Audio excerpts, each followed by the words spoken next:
আল্লাহ পাক বলেন তোমার রবের নামের জিকির করো। রবের নামের জিকির, রব কে? তার নাম কি? ইন্নানি আনাল্লাহ। আল্লাহ পাক বলেন আমার নাম হইল আল্লাহ। আমার নাম হইল কি?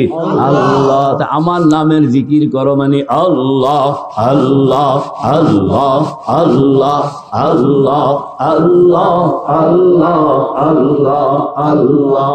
याद उगर मुन से जानत बवद, याद उगर मुन से जानत बवद, हर दो आलम जेर फरमानत बुआद। ई जहाँ ओ आ जहाँ फानी बुआद, गैर यादश जुमला नादानी बुआद। याद उसर माया ईमा बुआद, हर गदा अज याद उ सुल्तान बुआद। अल्लाहु अकबर।